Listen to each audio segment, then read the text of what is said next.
Welcome to another episode of Two Scoops. Today I'm with guest Maria Carrelli. Am I saying that right? Yes, correct. Awesome.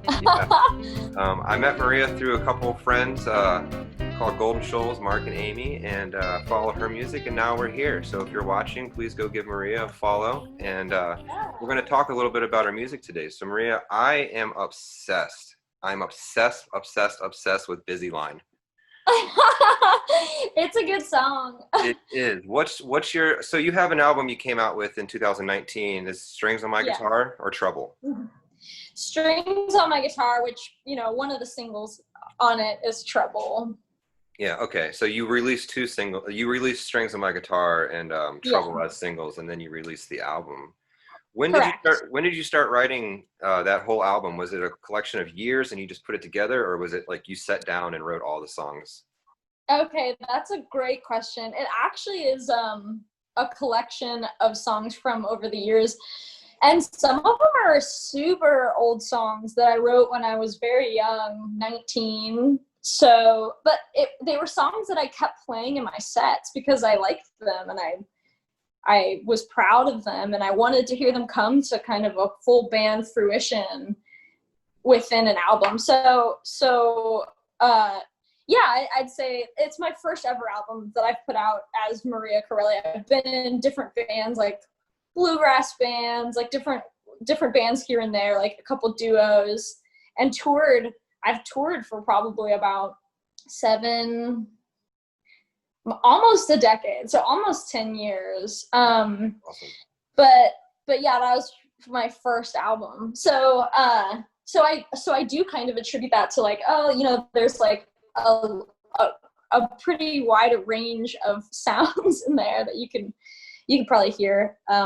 So it's kind of all over the place. But I'm writing right now, and it's interesting going through that process and being like, going back to exactly what your question was, like having those be a collection of older songs that now I'm getting really excited to be writing.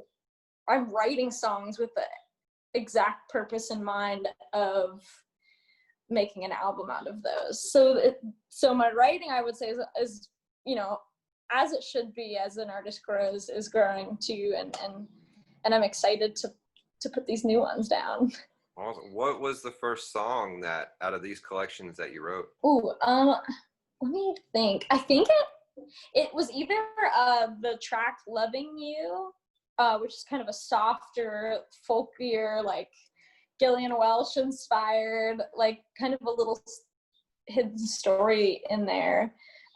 Or Trouble, which was my singles, which is kind of like a raging, like an angry, almost a political piece, but it's more like the state of like, the message is trouble's on its way, and it's like, we turn the news on and we're like, what the heck is going on in the world?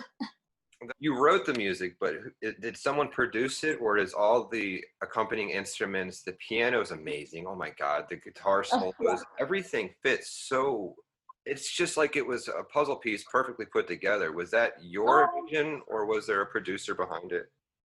I had a producer that I worked really closely with because we are friends above anything. So it's funny being like, it's my producer, but he's a buddy of mine. His name is Robert Fugate. Works with Mind Ignition Studios. I always love to give him a shout out. He's just, like what you said with positivity, he's just one of those people, and this is why I went with him. I mean, even over anything else, it's just when you're around him, you feel he's good people. Some people like put out this energy that's, you just want to be around and that are just kind souls, and he's one of those. So I knew that we, even if we were to like disagree on something, we would respect each other, and I love that. Like, so, and he's very smart, and he's extremely good at what he does. So, yes. So, but even with that being said, the producing process, I love talking about it because it's not shiny, and it wasn't at all super well thought out by me or anything.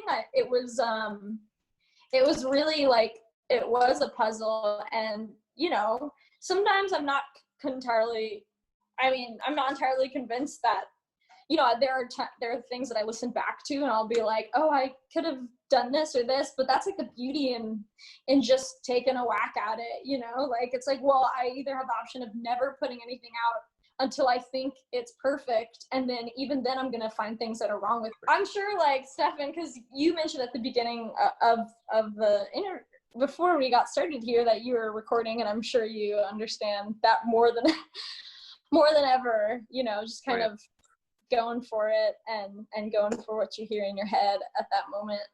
Before I even listened to your music, I actually saw you doing like the $5 songs or whatever you were doing. Oh yeah. That was one, incredible. Two, such a great way to keep your mind kind of geared and focused and out of the worldly troubles. But was that just your own idea, or did you watch someone else do it? That was great. Heck no, that was my own idea. Oh yeah.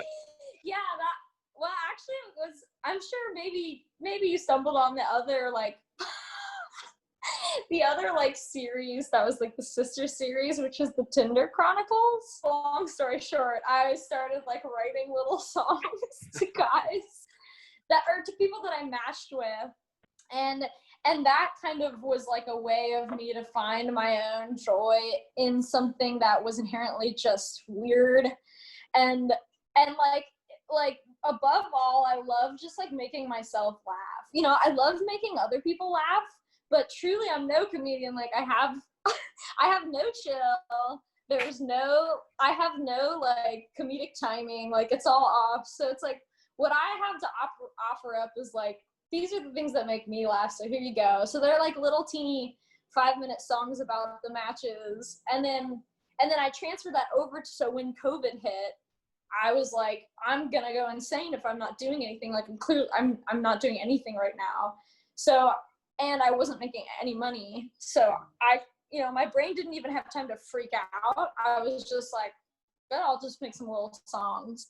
And I was like, if you want a little song, like, cause I thought about what I would want. I want a teeny song about myself. Like I would want to laugh at it. So I was like giving that opportunity to people. So a bunch of people like Venmo'd me, and the second their name popped up, I would write a little song about them, and sometimes I didn't know them at all, and I would just go off of like the picture that they had. Like if like one guy was standing with this little like kid dressed as an alien, and I was like singing about like, is that your kid, or I don't know. I trust me, I watched most of them, and they were all brilliant. It was fun. Thank you. I appreciate that. What song do you resonate most with, and what song do most people resonate with? What do you hear most about? I mean, I've resonated with all of them at different points in my life. You know, the reason why I wrote them and why they poured out of me is because that's what I was feeling in that moment. I'd say probably right now, like, I don't have like, you know, like I don't have too much anger towards my relationship or anything.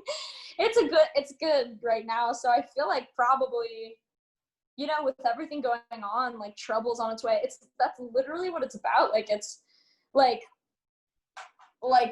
in the lyrics I wrote about a cross being burned. And honestly, like, I don't even know if I've said this to anyone about the song, but it was a comment on, like, how the hell, you can beat that out if you want, but how is racism still a thing, you know? Or how are white nationalists still able to be out there, or still even out there in the first place? Like, it seems to me like I was very fortunate in a way to grow up in a bubble. Maybe that's not fortunate, but I grew up in a way where it's like there, you know, I had friends of all colors and backgrounds, but then when I first encountered like people, like actual racists, you know, in the world, it was like, wow, how is this a thing? So I was kind of like, you know, I think it's pretty pertinent right now, and it brings that into music and lets it blossom through music. So yeah, probably Trouble. Trouble definitely, especially after hearing you talk about it, is definitely a diamond tune. It's definitely really well written, and I'm excited to revisit it here once we get off the phone, because I'm going to be probably playing your album for the next month. The thing with Oh my goodness. well, everybody out there who's watching, thank you for sitting in here with another episode of Two Scoops. This has been with Maria Carrelli. You can find her music at mariacarellimusic.com and all over all social media platforms, Instagram, Facebook, Spotify, Apple Music. Thank you for tuning in, Maria. Thank you so much. I really appreciate it. Thank you so much, Stefan.